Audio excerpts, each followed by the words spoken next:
Para mim, mais uma vez, é um privilégio estar aqui para partilhar a palavra de Deus com a igreja, amém? Eu me empolgo, e isso é normal, alguém já me conhece aqui um pouquinho, se eu me empolgar, porque a palavra de Deus é empolgante, irmãos, amém? A palavra de Deus, querido, mexe conosco, amém? Quando nós ouvimos, isso gera vida em nós. Eu amo Davi também, como Adilson, porque Davi, quando a palavra vinha a ele dançava na presença de Deus, ele pulava, ele regozijava. Amém? Então vamos receber a palavra de Deus com alegria no nosso coração, porque o Salmo diz, alegrei, o salmista diz, Davi diz, alegrei quando me disseram, vamos à casa do Senhor, querido. O que nós aprendemos aí? Eu quero começar por aqui. Quando nós falamos vamos à igreja, nós temos que sair de casa louvando, amém? No carro, nós cantando, e o culto já começou. Nós chegamos aqui, os irmãos de louvor é uma bênção, ministra a nossa vida, enche a nossa vida de alegria, fortalece, prepara nós para recebermos o quê? Palavra de Deus, amém? Então nós vamos ministrar a palavra de Deus hoje para vocês. A igreja está ministrando no teatro, passando aqui grandes homens de Deus, né? Grandes mulheres de Deus, e eu estou aqui hoje para também dar a minha pequena parcela, fechar o livro de Atos. Para mim é um privilégio.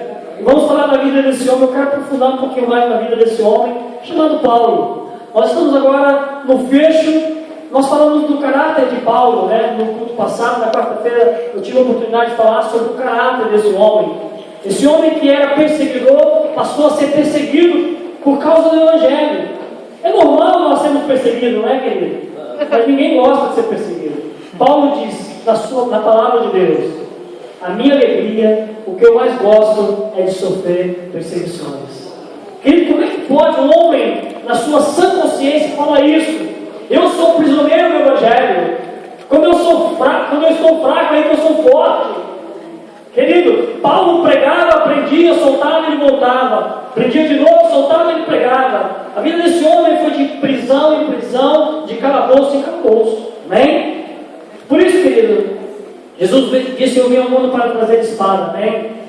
O Senhor foi Paulo. Nós vamos falar aqui alguns versículos que esse homem deixou. E lá em Efésios 6 está lá uma emenda, está lá algo poderoso para o guerreiro que Paulo escreveu detalhadamente sobre a armadura de Deus. Amém? Então se equipe nessa noite. Vamos abrir a palavra de Deus então no Atos, no capítulo 28. Vamos ver aí o fecho.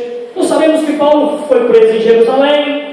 De Jerusalém mandaram ele para Cesareia. Ele ficou em Cesareia 2 anos, perante Félix, depois perante Festo, depois Agripa foi lá tentar ajudar, e ninguém podia condenar esse homem. Tentava, ele ia para o escalão maior, e ele pregava o Evangelho no Sinédrio, ele pregava, falava do Evangelho, falava de Cristo, falava da lei de Moisés e dos profetas. Ele era escorraçado, ele era humilhado, ele era chicoteado. Mesmo assim, querido, ele não desistiu. Ele não parou com a missão que Deus deu para ele, amém? Paulo foi considerado o apóstolo dos gentios. Querido, isso para o judeu era algo muito incrédulo da parte do homem que era judeu, que conhecia a lei de Moisés. Mas ele fez tudo isso, foi preso, porque lá no capítulo 9, ele teve um encontro verdadeiro com Jesus Cristo do Nazaré, amém? Amém. Paulo, Saulo, por quem tu me persegue? Quem és tu? Eu sou Jesus Cristo, a quem tu persegues. A partir dali, Paulo vira Saulo e mudou a sua vida, de perseguidor para ser perseguido por causa do Evangelho. E tem uma frase, 2 Timóteo 4,7, que ele diz: combati o bom combate, acabei a minha carreira e guardei a minha fé. Ele não desistiu, amém? Então vamos ler então em Atos 28, para falarmos do que nós determinamos falar nessa noite, sobre esse homem chamado Paulo. Uma vez em terra, sabemos que ele saiu ali de Cesareia, porque ele apelou a Agripa para ir para César. Brasileiro, eu quero só fazer aqui um resumo rapidinho. E ali ele disse: não, ninguém aqui então vai me matar, eu sou romano, eu sou cidadão romano e eu quero me apresentar diante de César. E era uma legalidade na lei por alguém ser condenado se defender, amém? Como o Hugo trouxe aqui, fortemente com uma palavra muito sábia, nós podemos nos defender. Nós podemos defender. Lá em 1 João diz que nós temos um advogado, Jesus Cristo, o justo, que é o nosso advogado que advoga nossas causas, amém? Nós temos o juiz dos juízes, que é o Senhor Jesus, amém? Então, se alguém nos acusa, temos que apresentar ele diante de Deus, e Deus vai dar a carta de alforria para você, amém? Porque ele vai te dar a verdade. Então, Paulo caminha para Roma para apresentar-se a César. Mas, querido, onde Paulo passava, algo se movia, algo acontecia, tempestades, naufrágios, coisas tremendas, porque aquele homem tinha algo poderoso na sua vida. Tanto puxava as coisas positivas, como vinha as coisas negativas. Paulo é um imã, né? Puxava aquilo para ele. Mas, querido, Deus usava aquele homem poderosamente, e nós vimos ali que ele foi, a tempestade foi, chegou na ilha de Creta, ele disse para o Júlio, que era o comandante do barco, lembramos que havia ali naquele barco 276 pessoas, entre prisioneiros e os comandantes, que estavam transportando os presos para Roma, e Paulo era um desses presos. E Paulo disse em Creta, não vamos continuar porque o vento é contrário e nós não vamos sobreviver. Vamos colocar em causa a nossa vida, o barco, a nossa comida, o nosso mantimento. Porque o Deus que eu creio, que eu sirvo e que eu amo, me disse para nós não continuarmos. Mas só que eles discordaram e continuaram. E pagaram o preço. E o barco se desfez. Eles chegaram numa ilha chamada Malta, uns nos pedaços do barco, outros a nado, e aquela confusão. E Deus falou, nem um fio de cabelo vai ser tomado dos homens que estão contigo. Querido, aqui existe um segredo espiritual. Quando nós falamos com Deus, Ele revela-se a nós, amém?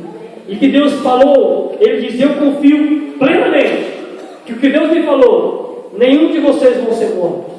E depois, quando eles chegaram ali no final, o que os comandantes queriam fazer? Vamos matar os prisioneiros. Então eles começam a nadar e todo mundo se levanta. Vamos matar. Não matar ninguém. Existe uma palavra profética.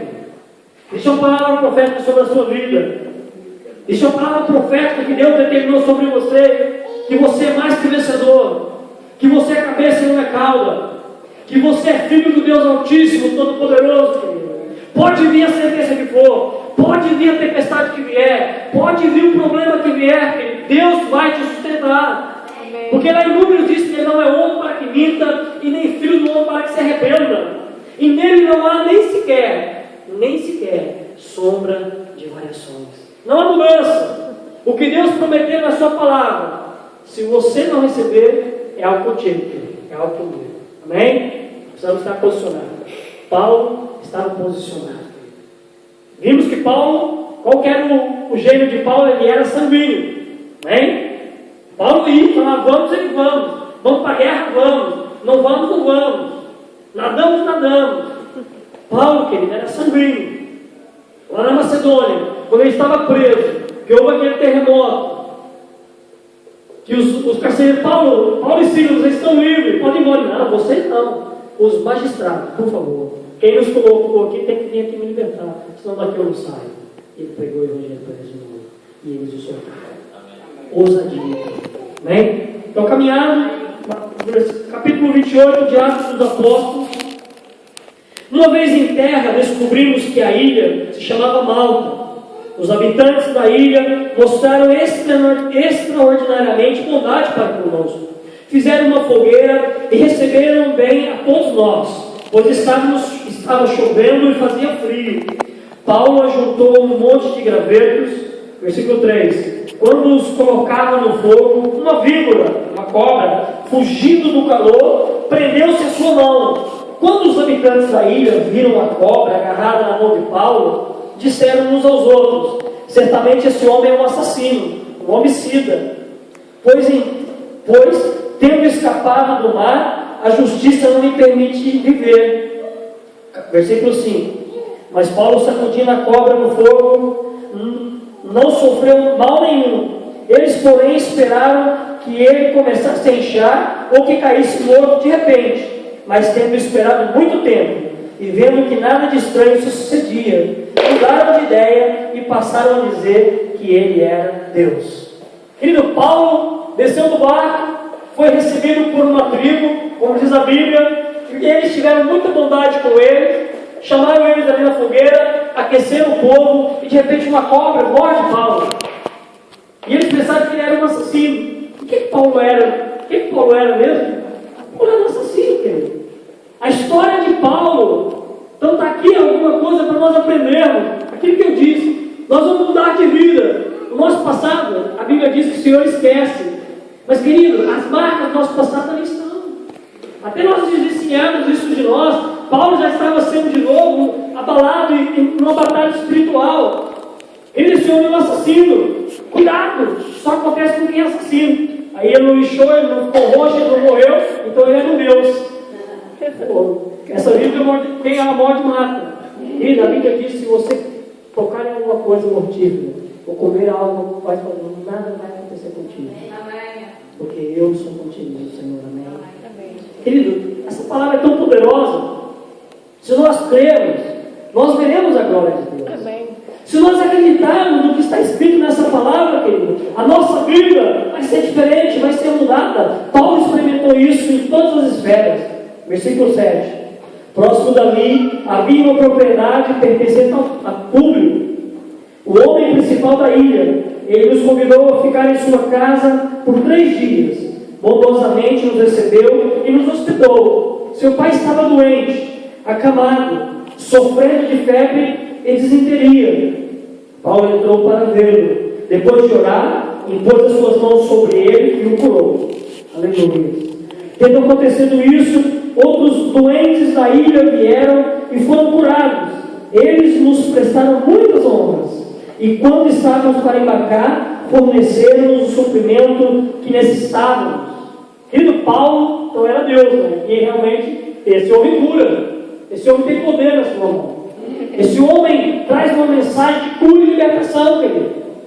Esse homem chamado Paulo tinha na sua boca palavras proféticas de cura. Querido, essas palavras foram se perdendo no tempo. Nós estamos aqui no ano, possivelmente 67 depois de Cristo. Estamos vivendo aqui a igreja primitiva. Paulo estava no ardor da fé. Paulo não foi apóstolo de Cristo. Paulo foi os primeiros crentes, não como nós. Paulo se converteu no caminho de Damasco. Um assassino, um homicida, um homem que mandava matar, um homem que participou da morte de Estevão. Ele estava a começar, querido, uma igreja para revolucionar o mundo. E hoje essa igreja está aqui, querido. Aqui estão os novos Paulos. Amém. Nós somos o novo Paulo desse século, desse tempo. Eu me pergunto, querido, o que nós estamos fazendo com aquilo que Deus deu para nós como missão? Querido, a palavra de Deus chegou na vida de Paulo e era como um bumerangue. Ela ia e vinha. Era a espada de 2 gumes, diz a Bíblia. Ela bate em nós e corta, querido. Despedaça de nós as moléculas, faz de nós nova criatura. Paulo não temia nada. Víboras o mordia, prisões, açoites. Querido, se nós temos medo de algo, querido, nós precisamos ter um encontro verdadeiro com Cristo. O Senhor diz: não temas, eu sou contigo. Amém. Não temas, eu te ajudarei. Paulo, não tenha medo. Nem um fio de cabelo, Paulo, desses 276 homens vai cair. O mar se remontou, a ilha fugiu do lugar, a tempestade era grande, o barco se partiu todo, não sobrou nada, nem um fio de cabelo, ninguém morreu, porque existia uma palavra sobre a vida daquele homem. Querido, a vida sobre a sua vida, amém? Amém. Onde você pisar a planta dos teus pés, Deus vai te dar a tolerância. Paulo tinha essa consciência quem ele era no mundo espiritual, querido. Eu sei quem eu sou no mundo espiritual. Você tem que saber quem você é no mundo espiritual, querido. Nós temos que nos posicionar. Paulo não foi rico. Paulo era um homem fazedor de tendas. Paulo, ele diz aí na Bíblia que ele teve o suficiente para viver. Mas era um homem poderosamente usado por Deus, porque o olho dele, o coração dele, não estava em coisas, estava em almas. Estava no gentil, estava em mim e você, querido. Por causa de Paulo e Pedro, hoje nós temos direito de entrar no templo, de confessar essa fé poderosa, que era só para os judeus, nós vamos ver agora na frente. Querido, ele foi abençoado naquela ilha. mas ele deixou muita gente ali curada. Se você ler com detalhes, ele curou o sogro do público. Depois ele começou a curar. Eles ficaram nessa ilha 3 meses. E Paulo fez maravilha naquele lugar, que eu tenho certeza que não está relatado aqui. Imagina ele lá, aquele ponto tribal. Olha, o Paulo está ali, eu estou com uma dor aqui, Paulo, minha mão era curado. Olha, aquele ali tem essa doença, o Paulo orava, ele era curado. Porque ele cria no Deus que ele servia. Crê em Deus, é depender exclusivamente dele, com dinheiro ou sem dinheiro, com problema ou sem problema, com muito ou com pouco. Depender de Deus, querido, é quando nós não temos, mas nós temos alguém que é Deus e vai mudar a nossa história. Mas nós precisamos aprender a depender de Deus. Nós falamos que dependemos. Primeiro problema, voltamos para trás. Deus, eu não aguento. Deus, eu não posso. O Senhor diz, eu não te darei aquilo que tu não podes contar. Queridos, nós olhamos a vida desse homem chamado Paulo. Eu não aguentaria passar o que ele passou. Mas se essa fosse a minha missão, que não foi, eu aguentaria. Porque Deus capacita, querido, os chamados. Deus nos chama capacitados. Paulo tinha muita capacidade, é verdade. Mas ele aprendeu a depender de Deus, não da sua capacidade. Paulo não dependeu daquilo que nós falamos, que ele foi instruído por Gamaliel. Gamaliel foi o primeiro homem do judaísmo a ser chamado de Rabã. Rabã significa rabino. Era o maior grau do judaísmo naquela época, um homem sábio, quase um Deus. Paulo foi instruído por esse homem, mas ele não deu. Se você ver aqui, Paulo não dá menção a Gamaliel, nós damos. Paulo dava menção a Jesus Cristo de Nazaré. Esse foi o meu maior instrutor de dele. Esse foi aquele que me ensinou a depender dele exclusivamente. Versículo 11. Passado 3 meses, embarcamos num navio que tinha passado o inverno na ilha. Era um navio alexandrino que tinha por emblema os deus gêmeos Castor e Polos.